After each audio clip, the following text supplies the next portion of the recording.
और guys UFC Abu Dhabi का event हो चुका है खत्म एंड मागोमेड एनक्लेव ने एक डोमिनेंट फिनिशिंग विक्ट्री निकाली है against Bogdan Guskov. I mean exactly वैसी ही फाइट गई है जैसा हमने प्रेडिक्ट किया था। मतलब एक एक सेंटेंस जो मैंने बोला था प्रेडिक्शन वीडियो के अंदर, ऐसी फाइट जा सकती है, ऐसा मागोमेड एनक्लेव करेंगे इस फाइट के अंदर, लिटरली वैसी ही फाइट गई है, वैसा ही परफॉर्मेंस पुट ऑन किया है मागोमेड एनक्लेव ने। अगर आपके पास टाइम हो तो इस वीडियो के बाद वो वीडियो भी जरूर से चेकआउट करना, because we are the best in this business baby. Okay so fight में आए तो टिपिकल मागोमेड एनक्लेव जैसी फाइट होती है उनकी, एग्जैक्टली वैसी ही फाइट हमको देखने को मिली। जो स्लो पेस पे वो फाइट को स्टार्ट करते हैं, अपनी बॉडी किक्स एंड जैब्स का इस्तेमाल करके फाइट का पेस डिक्टेट करते हैं। पहले 3 राउंड तक बिल्कुल वैसे ही किया है उन्होंने इस फाइट के अंदर। फिर चौथे राउंड से जब उन्होंने देखा कि इससे तो बात नहीं बन रही एंड गुस्कॉप को स्ट्राइकिंग में वो कैच नहीं कर पा रहे, तो फिर उन्होंने रेसलिंग इंट्रोड्यूस कर दिया एंड उसमें क्लियरली वो स्किल गैप नजर आया हमें।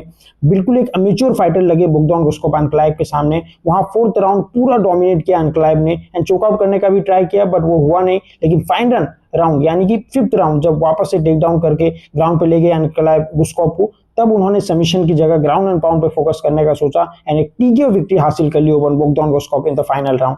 एंड यही एग्जैक्टली हमने भी प्रेडिक्ट किया था, एक late round TKO victory. So I am very happy of my prediction. But कुछ लोग ज्यादा खुश नहीं है इस फाइट से, काफी ज्यादा बूज भी हो रहे थे अरीना में। आई मीन मागोमेड एनक्लेव एक इकलौता ऐसा फाइटर है जिसकी स्ट्राइकिंग भी लोगों को पसंद नहीं आती, क्योंकि लोगों को आदत हो गई है फास्ट पेस स्ट्राइकिंग देखने की, फ्लैशी नॉकआउट देखने की।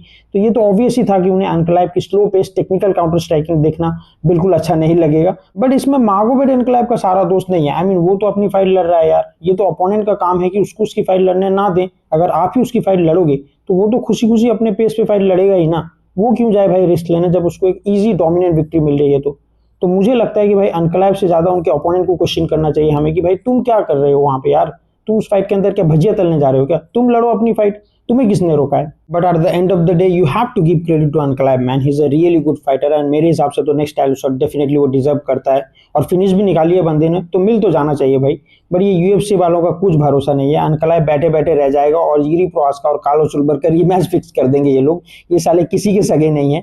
और ये मागोमेड एनक्लेव भी पनौती फाइटर है यार, बेचारा फिनिश निकाला और वो फिनिश भी फिनिश जैसा फील नहीं हो रहा भाई। लिटरली मेन इवेंट था यूएफसी अबू धाबी में, जहां मुस्लिम फाइटर्स के लिए क्रेजी सपोर्ट होता है, फिर भी फिनिश के टाइम लिटरली जीरो रिएक्शन था भाई, जीरो रिएक्शन था क्राउड की तरफ से।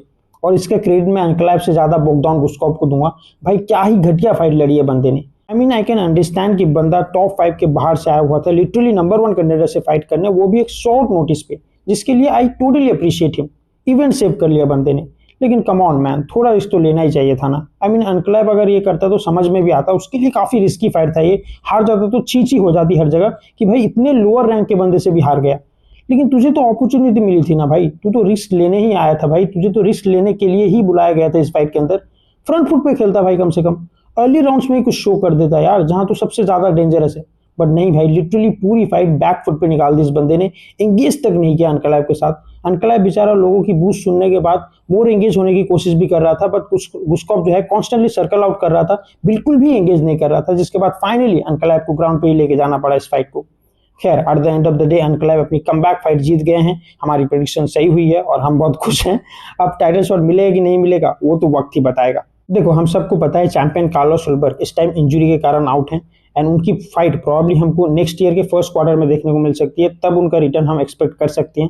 लेकिन तब तक लाइट हेवीवेट डिवीजन का सिनारियो कैसा रहता है ये तो टाइम ही बताएगा। बट एक चीज मेरे को थोड़ी ऑफ लगी इस फाइट के अंदर, क्योंकि ये फाइट शुरू होने से पहले इस फाइट को एक नंबर 1 कंटेंडर फाइट की तरह यूएफसी बिल्ड कर रही थी। कमेंट्री में भी लोग इस चीज को डिस्कस कर रहे थे, लेकिन फाइट खत्म होने के बाद कोई मेंशन नहीं था नेक्स्ट टाइटल शॉट का। आई मीन कार्लोस सुल्बर वहां लिटरली प्रेजेंट थे, फिर भी ना डीसी ने कुछ पूछा उस रिलेटेड, और तो और मागोमेड एनक्लेव ने खुद भी कोई स्टेटमेंट नहीं दिया ऑक्टागन इंटरव्यू के अंदर इसके रिगार्डिंग, कॉल आउट तक नहीं किया चैंपियन को यार, जबकि वो वहां लिटरली प्रेजेंट था, which is kind of very stupid in my opinion. I mean एक तो यूएफसी खुद ही आपको कुछ खास प्रमोट नहीं करती, और जब आपको कुछ गिने चुने मौके मिलते हैं आप भी कहीं ना कहीं उस पर हग ही देते हो। खैर छोड़ो यार, आगे बढ़ते हैं और को मेन इवेंट की तरफ बढ़ते हैं। को मेन इवेंट में रमजानोबेक तेमीरोव ने फर्स्ट राउंड के अंदर ही नॉकआउट कर दिया स्टीव बेर्सेक को। आई मीन फ्लाईवेट डिवीजन काफी इंटरेस्टिंग होता जा रहा है, काफी नए एंड हंग्री कंटेंडर्स रैंकिंग में ऊपर आ रहे हैं एंड मुझे लगता है बहुत ही जल्द यंग कंटेंडर्स पूरी तरीके से ओवरटेक कर लेंगे फ्लाईवेट डिवीजन। और बंदे ने 10th रैंक कंटेंडर को हरा के सीधा चैंपियन को कॉल आउट कर दिया भाई। ऐसे करते हैं भाई खुद को प्रमोट। कुछ सीखो अंकल भाई, कुछ सीखो इनसे। ओके, तो आगे बढ़ते हैं। एक और फाइट थी इस इवेंट के अंदर जो काफी ज्यादा मेरे हिसाब से हाइड फाइट थी एंड काफी ज्यादा आईबॉल्स थे लोगों के इस फाइट के ऊपर। जी हाँ, मैं बात कर रहा हूँ चांगको यानी कि मागोमेडजानुकोव की। ये इस्लाम माखाचेव के टीम मेंबर हैं एंड टीम हबीब के कोर मेंबर में से एक है एंड पिछले साल डायना व्हाइट कंटेंडर सीरीज में काफी शानदार परफॉर्मेंस इन्होंने पुट ऑन किया था एंड फिर जॉनपुर के नाम से भी काफी ज्यादा वायरल हो गए थे ये। तो काफी ज्यादा हाइप थी उनकी इस फाइट के अंदर आते हुए एंड अपनी हाइप को पूरी तरीके से जस्टिफाइड किया है मागोमेडजानुकोव यानी कि चांगको ने। अपनी यूएफसी के डेब्यू फाइट के अंदर एक कमाल की फाइट उन्होंने लड़ी है against one of the most dangerous undefeated prospect Damian Zepetski. बहुत ही टफ अपोनेंट दिया था यूएफसी ने चांगको को। डामियन ज़ेपेट्स्की ग्राउंड एंड फीट दोनों ही जगह काफी ज्यादा डेंजरस था, लेकिन चांगको ने शो किया कि why there is so much hype behind him. Back foot पे रहते हुए जिस तरीके से उन्होंने फाइट लड़ी वो तो लिटरली एक ब्लूप्रिंट बना के देता है बाकी फाइटर्स के लिए कि कैसे बैक फुट पे रह के आप फाइट लड़ सकते हो एंड फाइट जीत सकते हो। एंड क्लिंच पे भी जिस तरीके से वो एल्बो थ्रो कर रहे थे ना, दैट वाज नास्टी मैन। मुझे तो लगता है अब आने वाले फाइट्स में फाइटर्स इन्हें क्लिंचिंग में फंसाने से लिटरली खौफ खाएंगे भाई। वो एल्बो जो वो थ्रो कर रहे थे ना, दैट वाज नो जोक यार। पूरा ब्लडी अप कर चुके थे वो डामियन ज़ेपेट्स्की को। बट हैट्स ऑफ टू डामियन ज़ेपेट्स्की, बंदे में जिगरा है यार। He stood his ground, give up बिल्कुल नहीं किया एंड एंड तक खड़ा रहा इस फाइट के।